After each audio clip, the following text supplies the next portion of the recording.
I put off trying to make this video for a long time, because I didn't know if I could get enough out of a small indie game like Hyperlight Drifter for a full video. Just like most of my tweets, that was a mistake. Hyperlight Drifter is a masterclass in almost everything it does. If you're watching this video for a recommendation, please stop now, buy this game, and play it, because you're doing a disservice to yourself and your fellow countrymen by not just jumping into this game blind. This video is going to be riddled with spoilers, so now is your last chance to get out. Now that it's just us guys who finished the game, and a handful of expatriates disrespecting their flag, we can get on with the rest of the video. Hyperlight Drifter is kind of a jumble of a few different genres, but if you had to pick one that came the closest to describing it, it would be the dreaded Metroidvania. Metroidvanias focus primarily on exploration, level design, player progression, and combat that emphasizes boss fights. And if you're trying to figure out how the hell that makes them different from literally every single player game ever made, it doesn't. It turns out slamming the names of two completely different games together and calling it a genre based on their most basic mechanics didn't really pan out in the long run in terms of a coherent description of gameplay. But this isn't a video about metal music, it's a video about video games, so it's time to stop talking about genres and get to the actual fucking point. Hyperlight Drifter is very good. Let's look at a list of all the very good things that it does good. Combat, exploration, level design, pixel art, soundtrack, visual conveyance, and storytelling. Now, in typical pretentious YouTuber fashion, it's time to talk about all of these bullet points one by one for way too long, so I can feel really smart, and all of you can nod your heads in knowing agreement and also feel very smart. Let's start off with combat and exploration. Combat and exploration are pretty much the holy grail of a single-player game. Obviously, you have some genres like walking simulators and rhythm games, as well as oddball titles like Katamari Damacy, where this doesn't really apply. But in general, if your plan is to make a single-player experience that's good, if you can design it in a way that gives it satisfying combat and satisfying exploration, it's almost impossible to fuck it up going forward. Hyperlight Drifter has very mobile, fast-paced combat. You've got a dash that can be upgraded to allow you to quickly chain them together to cover huge distances. You've got a sword with a basic attack and several special attacks. You've got a gun, which can be swapped out for different guns. This is all great news for me because guy with gun and also sword might be the absolute dumbest possible thing in real life, but it's one of my all-time favorite video game classes if it's done right. Probably the best part about how this combat is designed is that these three core abilities don't stand alone. They're expertly blended together. Your guns recharge from attacking enemies with your sword, so you shoot, you dash in, you sword, you dash out, you shoot, so on and so forth. You aren't meant to choose one or the other, you're supposed to mix and match, and the incentive structure here is perfect. The great design and responsiveness of combat is perfectly complemented by extremely well done pixel art and animation that just makes every single fight in this game pop. If I had to use one word to describe the combat in Hyperlight Drifter, it would be sharp. And not only is it well done, it's also challenging. Sure, you start off slapping around one or two spiders at a time in an isolated forest, but pretty early into the first area, you find yourself in the middle of a bullet hell with more frogs than a fucking clan rally.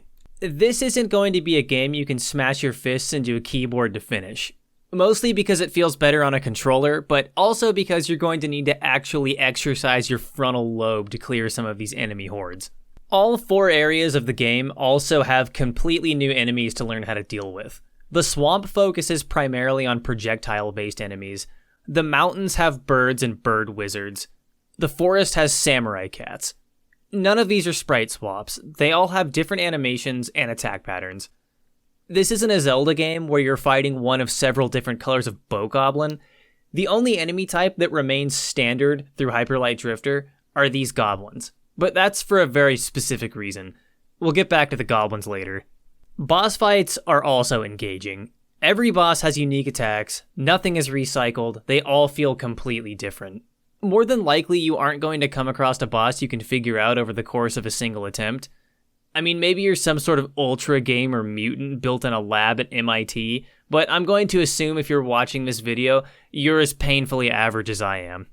The only small complaint I have about combat is that the guns could have probably been designed a little more in the direction of strategy. Other than this laser that you're only really going to use specifically to shoot these pillars, the majority of the time you're probably going to be using the shotgun or the dodgeball launcher. The guns fall victim to dominant strategy pretty quickly. For those of you who don't know what the theory of dominant strategy is, here's a quick definition. A dominant strategy is a strategy that does at least as well as every other strategy in all situations, but does strictly better than every other strategy in at least one situation. Usually, if you want to make your game a little bit more varied in its content, you want to develop it in a way that avoids this. But I still found myself alternating between the shotgun and a longer range weapon pretty often, so I guess that's a victory in its own right. In summary, the combat is fast, varied, challenging, and rewarding. It really makes you feel like a Hyperlight Drifter. Next up on the list is exploration. Hyperlight Drifter has an enormous amount of garbage to find, and since every area is expertly designed, trying to find it all is half the fun. A certain level of exploration is needed to complete the game, but a majority of it is optional. You only need to find 4 out of 8 of these pink power cores in every area to complete it, and technically nothing else. Because of this, a lot of the aforementioned garbage is gated behind secret areas, and finding these secret areas is the core of exploration in the game. Sometimes it will be hidden just off screen. Sometimes you'll need to find a hidden switch, or maybe you'll need to jump across invisible platforms. It's a mixed bag. Unless your brain has been atrophied by hundreds of hours of Minecraft and Fortnite, while you're exploring, eventually you'll notice that whenever you see one of these little symbols on the ground, something is hidden nearby. While playing Hyperlight Drifter, you are constantly scanning every inch of the environment to try and spot one of these symbols, or to try to catch something in the corner that looks strange. You're constantly engaged and constantly rewarded for being engaged. But the major triumph of exploration in this game is that nothing is its own reward. In a lot of games, if you explore and find every collectible in an area, it's mostly for your own intrinsic satisfaction. For example, let's say you're playing Mario 64. This game has 120 stars, but you only need 70 stars to finish it. What happens when you get the other 50? Nothing. There's no real reason in terms of gameplay, it's just for your own bragging rights. But in Hyperlight Drifter, if you collect all 8 power cores, for example, having all 8 power cores isn't your reward. Your reward is being able to get through the door you just unlocked, which has more challenges and items behind it. If you find one of these yellow chips, which are the currency you use to buy upgrades, it doesn't matter. You need to find 4 of them to get 1 complete chip, and you need 2 or 3 complete chips to buy an upgrade. If you find a key, now you need to find several more keys, and then you need to find the door they unlock, which, by the way, probably just has more level behind it. Maybe you find one of these monoliths. Good fucking luck figuring that puzzle out. Exploration in Hyperlight Drifter is never, oh, I found something. It's, oh, I found something, now what do I do with it? And that's what I mean when I say nothing is its own reward. Because of all this exploring, the first time you play the game, you're going to feel extremely lost. And that's mostly due to how good the level design is. If I was to describe Hyperlight Drifter's game world in the most cynical terms, it would be that the game is a central hub that connects 4 levels, and each level is a series of small dungeons. This is more or less true, but each individual area is so well designed that it doesn't feel like just another level. The above ground and below ground areas are interconnected so well that whatever linearity is present in the level design is hidden on your first playthrough. If you watched my Resident Evil 2 video, you already know where this is going. This game has fairly non-linear levels that are designed to make you feel lost. This sort of level design solves one of the major problems that this genre tends to have when it's done poorly. The issue of tedious backtracking. You aren't going to be able to walk into any one of these 4 areas and 100% complete it without visiting one of the other areas. This means you need to backtrack, and if you never know where you are, it's going to take a while for you to figure out an area's layout, which helps keep it stay fresh far longer than in most games. Your map is only vaguely helpful, so it's up to you and your big brain to really get a grip on it. Because of this, backtracking through an area never really feels tedious because you're constantly noticing things you missed on your first pass. The swamp, which is the first area the game expects you to go, is by far the best example of all of this. I ran through this area maybe 3 or 4 times before I finally understood how it was laid out. Essentially, the entire level revolves around this central platform and is a series of underground areas that continue to loop back to this spot as you unlock more and more of the level. It's very satisfying from a gameplay perspective, and proof positive whoever was in charge in level design here was a mad genius. Some people will disagree with me on these points about level design and point out that there's a pretty obvious linear path through every area. And that's true, but I'm making these points assuming that you're going to be making an active effort to actually explore the map and engage in the game's content, rather than just rush to the final boss as quickly as possible. That being said, the north area is a little bit more linear, and the south area is a little bit more simplistic in its design. My guess would be that the swamp was developed first when the team was fresh-faced, and the desert was developed last when everyone was exhausted and the studio looked like the beach from Lord of the Flies. This is common in indie games. You aren't going to be able to sustain the insanity required to make an entire game as high a quality as the swamp in Hyper Light Drifter if your team only consists of 9 people and you expect to finish the game within a decade. Speaking of quality, now is a good time to bring up this game's art style, which, like most other aspects, is very good. This game is all hand-animated pixel animation, which is extremely painstaking and tedious, but the results speak for themselves. Earlier, when I said the combat felt sharp, I mentioned animation. This is because you feel an impact from every action in the game, largely due to how it's animated. The first time you pull off the spin attack and see that critical hit animation on like 5 enemies, it's even more exciting because of the extra pop you get from the insane animation. A lot of the time, animation in pixel games will have very few frames to it in order to preserve that classic blocky motion that gives pixel games their nostalgic feel. It's not often that you see pixel art done as silky smooth as it's done in Hyper Light Drifter. That's because this takes actual dedication and talent to pull off. Any dipshit can block out a 3-frame walking cycle. You need a genuine animator to make something that looks this smooth and convincing. All of the art and animation I've done messing around with game development has been in 3D, so I don't really have the words to describe to you exactly what makes this art so good, so I'm just gonna have to show you. Here are some scenes from this game's extremely psychedelic opening cutscene.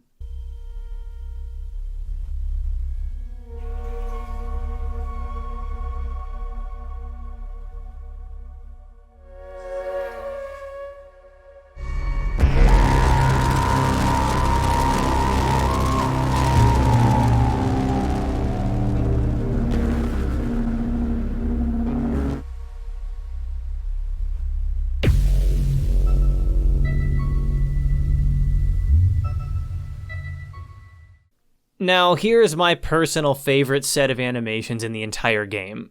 This robot boss has sort of a scarecrow theme, and all of his animations are amazingly well done. Hyper Light Drifter's art and animation very obviously had an enormous amount of passion poured into it, and it's clearly visible. Pixel art is something of an underappreciated art form. Most people consider it to be low effort because they see small indie games with simplistic pixel art, but haven't really been exposed to the higher quality end of the spectrum. Hopefully games like this keep getting developed to keep the art form alive because it's capable of great things. The next part of this video I'm even less qualified to talk about, but I'm going to do it anyway because this is YouTube where no one has integrity, nor are they accountable for any of their actions. This game's soundtrack is incredible. The tracks in this game seem to be the strange middle ground between heavy synth, light piano, and ambient noise.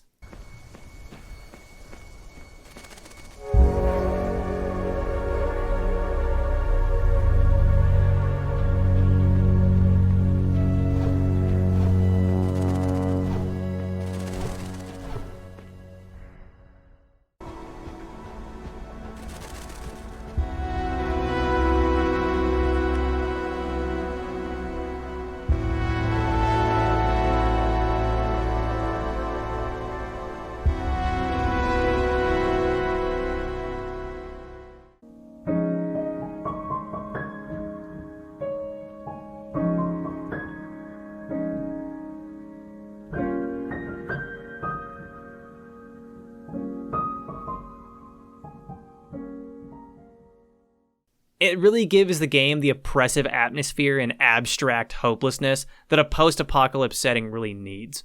Hyper Light Drifter is a very unique sounding game. I haven't heard anything like it before, and I think out of all of this game's artistic achievements, the soundtrack is probably going to end up being the one that people remember the most, and the part of it that becomes the most influential to other indie developers.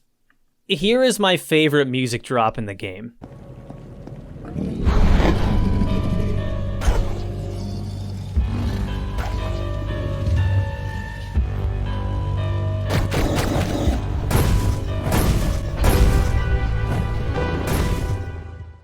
It was especially important for the music to be well done in this game because it has no text.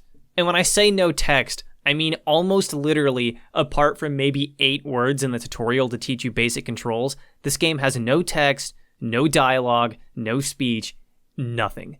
Not in the shops, not in the cutscenes, and when you talk to another character, you get a picture of what they are telling you that you need to interpret. This lack of written storytelling, combined with the game's relatively low fidelity art style, means that the music and sound design were going to be absolutely pivotal to convey any sort of emotion. A bad soundtrack wasn't an option if Hyper Light Drifter was going to reach its full potential. All of this talk about throwing the written word in the garbage brings me to my next bullet point: visual conveyance. Video games and movies are a visual art form. If you watch a movie that isn't garbage, you should be able to watch it on mute and still get a general understanding of what's going on. If a movie isn't telling you a very good visual story or constantly has text popping up to explain what's going on, it's probably not very well made. This same concept applies to video games. The fact that the dev team for Hyper Light decided to flat out trash all avenues of conveyance beyond visual speaks to their level of talent when it comes to game design. I'll talk about the implications of what this all means in terms of the story later, but for now I'm going to explain how well it works in terms of game design. After the tutorial, you get placed in this city with a bunch of places to go. The first thing you're probably going to do is check out all the NPCs in the area. Immediately you notice that the shops have no text, but you get a nice little video of what each ability you can buy does. You clearly see down here that you need 3 yellow things to buy them, so you leave to figure out how to get some yellow things. But where do you go? Hey, this dog over here is going over there. I saw a dog in the opening cutscene, maybe that's where I go. Oh, I'm in the first area now. Better wander around. Hey, it's one of those yellow things. Oh look, 4 yellow things makes 1 big yellow thing. I guess that's how I buy upgrades. Then you get to one of these pink cores for the first time.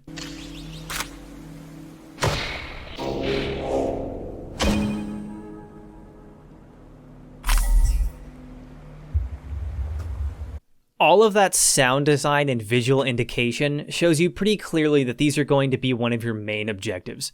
And judging by this compass in the center of your map, you're going to need at least 16. Talk to this NPC and he shows you a picture of a giant frog and a little red skull lights up on your map. So I guess the boss is a big frog, which is why all the enemies are little frogs. Kill the boss, activate one of these towers, and you get another visual indication on your map that things are happening. Looks like you need to find 4 of these towers. All of this makes a player feel like they are actually discovering things for themselves and experiencing the game at their own pace, rather than front-loading the player with a big information dump through dialogue or text. If this game was made by less visionary developers, maybe it would look something like this.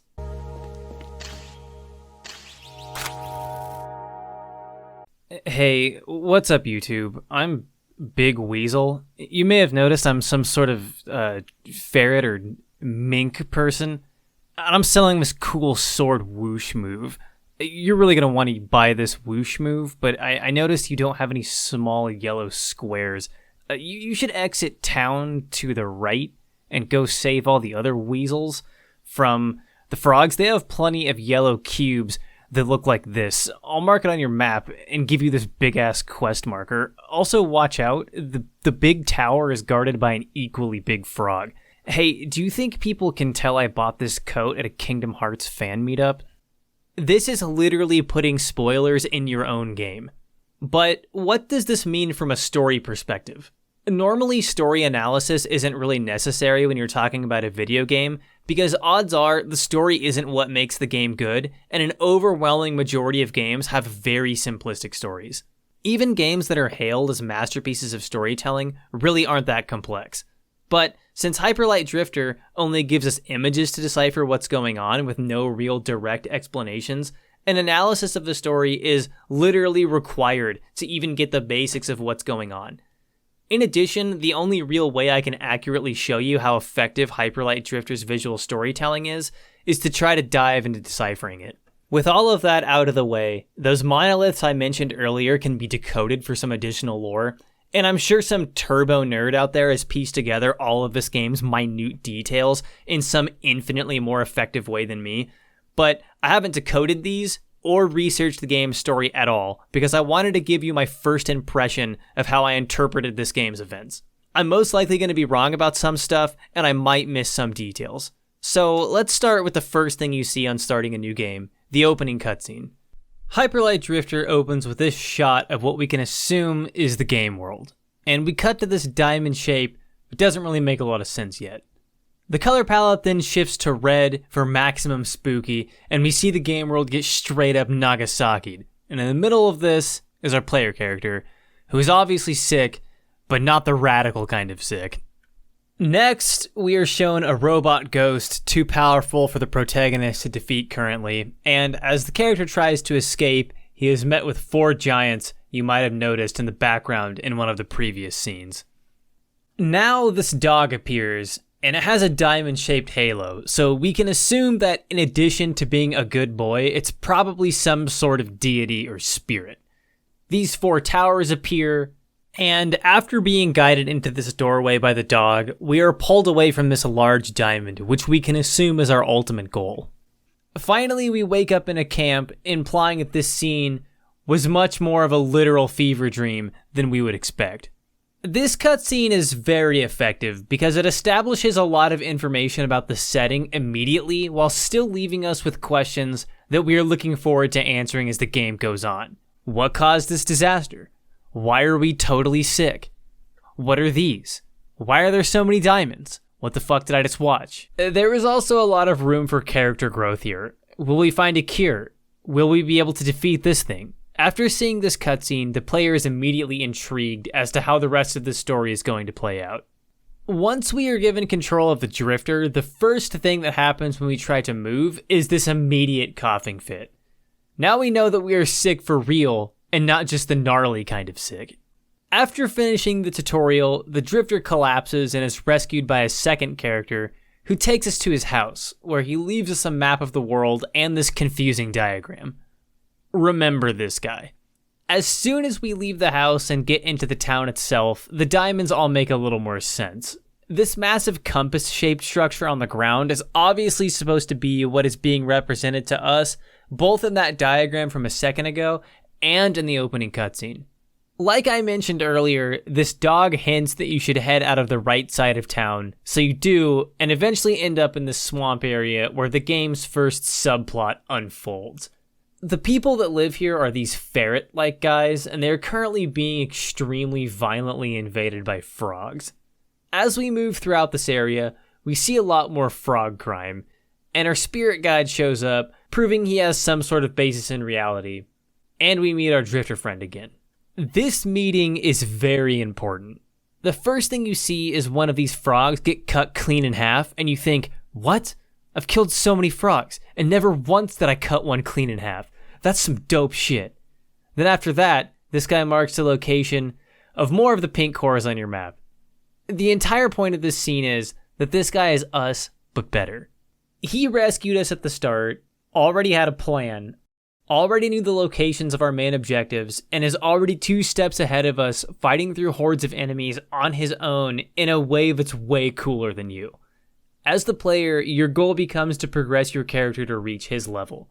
He also tells us about a vision he had, where he saw the same dog spirit and was also confronted by some sort of creature with the same symbol as the one we saw, validating our journey even further. Later in this swamp, we find the decaying body of one of the giants from the vision. This shows us that these existed in the past, and that the events that we were seeing in the opening cutscene were flashbacks. But it also shows us that the dream is probably a lot more literal than we thought. Eventually we get to the boss of this area, and after defeating Big Frog, we activate this tower. We can assume these are likely the towers shown to us in the dream, because there's clearly 4 of them that need to be activated on the compass. Now that we have finished the first area in the game, we have a lot of new information. The giants were clearly real, the towers were clearly actual towers, and the guy that saved us is on the same mission given to him by the same dog. After this, we start moving through the rest of the game world to activate the remaining 3 towers and figure out what this thing in the center of town does. You'll notice that in each area of the game, there are a lot of high-tech ruins that seem to imply that at one point the entire world was connected by some sort of larger infrastructure. But more interesting are the subplots of each area that we visit that help us flesh out some of the world. Bookcases full of skulls rather than books in the mountain monastery indicate a very clear shift in priorities. In the forest, we get this series of images showing the cat people that live here firing a weapon at one of the giants that backfires, crystallizing the entire region in the process. Running alongside these various subplots are also a couple events that stay consistent. You will always find the dog in every area, you will always have a new vision of the robot ghost, and you will always meet your friend who is getting more sick over time. Eventually, all of these stories come together to form a narrative Voltron in the last area we enter, the desert. As soon as we enter the desert, we find our drifter friend collapsed. He reveals to us that he had a family that died, and it seems they died of the same illness you both share, which is what made him go off in search for answers. But here the disease finally wins, and he dies. The guy who saved us, guided us, and was depicted as being better than us in every way, failed to triumph over the circumstances we now face. This is the part of the story where you say, I'm not crying, you're crying, and then you go to the kitchen and make a meal that just so happens to involve onions. This is also what I would consider to be the low point of our hero's journey, and is the defining moment for the Drifter as a character. He now has to continue without help and face whatever challenges that are ahead on his own merits. It becomes clear once we enter the desert underground that this place is different. All of the technology seems much more advanced than in other areas. There are robots both operational and under construction all over these ruins, as well as what seems to be biological experiments. This is where I finally get back to talking about the goblins from earlier. It is revealed that the goblin-like enemies you've been fighting the entire game were grown here in these labs, which explains why they are the only enemy type that remains consistent across all areas. The ruins here imply that people who lived here placed a very strong emphasis on war and weaponry, so if these goblins were grown for war, it would make sense that after getting free, they would just join up with the first violent faction they came across. The developers going completely out of their way to explain this is an enormous attention to detail. Usually, a basic enemy type that is present throughout the entire game is chalked up to just being video game bullshit, but in Hyperlight Drifter, it's actually relevant to the storyline. More importantly, though, we see these giant eyes. Then we see this giant heart. And then finally, somebody call Dr. Worm because they might be giants. Looks like those giants we've been seeing in every area of the game were actually escape experiments that got out after the explosion. Finally, after fighting some robot ninjas, we raise the last tower and anxiously return to town to discover the last secret. It turns out the compass is an elevator that lowers us deep underground, where we make our way into this chamber and finally see the symbol that has been haunting our many hallucinations. Opening this reveals some sort of heart-like power source. Did I mention this looks like a heart? Hey, you should probably remember that this looks like a heart. Also, Ghost Robot shows up and we fight him. After striking the last blow, we are instead shown to be plunging our sword into the reactor, and the entity is gone. This seems to imply that the robot ghost was some sort of abstraction, but we don't have time to write a video essay about that because the underground tunnels are now collapsing. Eventually, the heavy blood loss has us seeing visions of a familiar location, and unable to go on, we accept our fate here, knowing that no one will know our struggle, but content that we have defeated our greatest demon. We are then shown a purified version of the world, and the energy that has been looming above dissipates, implying that this place can finally heal from the devastating disaster that happened in the far past. So now that I've given you an outline of how some of the visual storytelling in the game functions, the question remains, why is it good? It's not a particularly deep story. Frogs at war with ferrets isn't really high art. But the trick with visual storytelling is the story doesn't need to be deep to be good. The story of Mad Max Fury Road is literally just car goes straight, car turn around, car goes straight again. And it's widely considered to be one of the best pieces of filmmaking in recent times. Effective visuals are worth so much and are so powerful they can prop up a story that otherwise wouldn't be nearly as impressive. In Hyper Light Drifter, the game actually shows you its events. There isn't some idle NPC dialogue or some book on some shelf that describes the Great Ferret Frog War. You were there, and that's what makes it powerful. Even when you talk to an NPC, just the act of replacing what would be text, something that seems like it would make next to no difference in the story, is very effective in practice. I've seen some people criticize this game for being pretentious in the way that it utilizes visual storytelling. I disagree. The visuals are all fairly literal. Everything revealed to us in the game's initial dream sequence has a very clear analog to features in the game world, and the story is a pretty cut and dry hero's journey. Sure, I could launch into how the character arc of the Drifter is a reflection of how we all press on even though we understand that we live on borrowed time and will someday lose our battle no matter how much we struggle, but that's the sort of thing that would be pretentious of me to do. Oh, that makes sense. Yeah, it turns out the lead developer of Hyper Light Drifter suffers from a heart condition that inspired the Drifter's illness and also inspired the name of the development studio, Heart Machine. Where have we seen that heart before?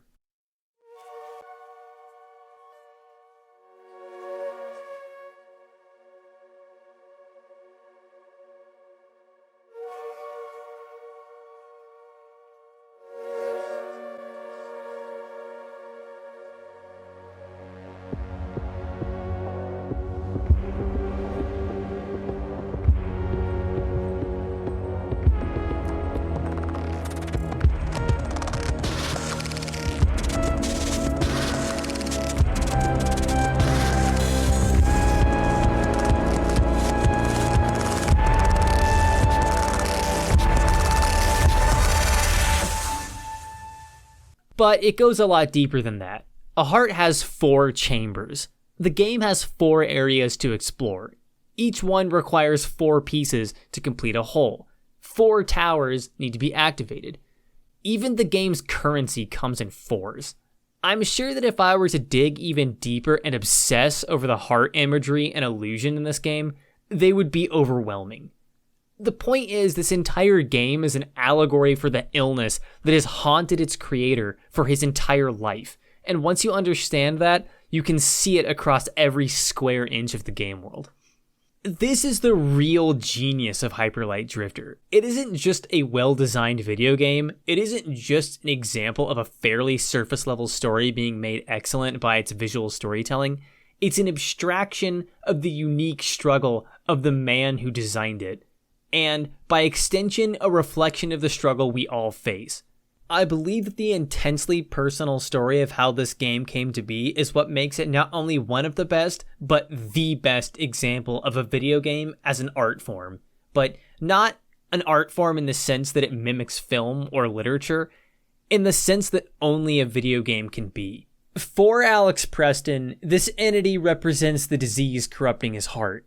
For us, it represents whatever corrupts our life. That's why when the Drifter's friend tells him about his vision, it's a centipede instead of a robot ghost.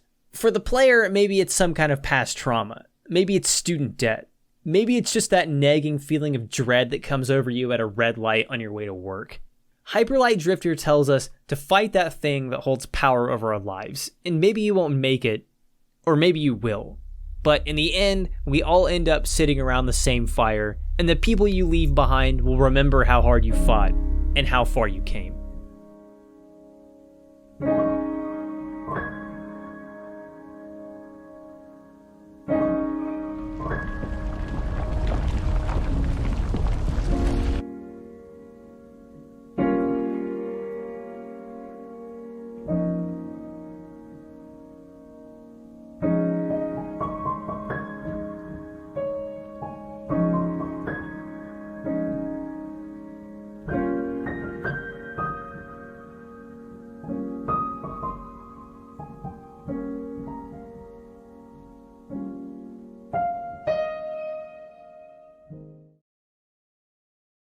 I want to end this video by letting anyone who watches know that Heart Machine just recently announced their next game, Solar Ash Kingdom, which seems to be a sequel to Hyper Light Drifter and has a lot of the same people on its dev team. You're going to want to keep an eye on this because if this game is half as good as Hyper Light Drifter, it's going to deserve your money. Thanks for watching, and I'll see you in the next video.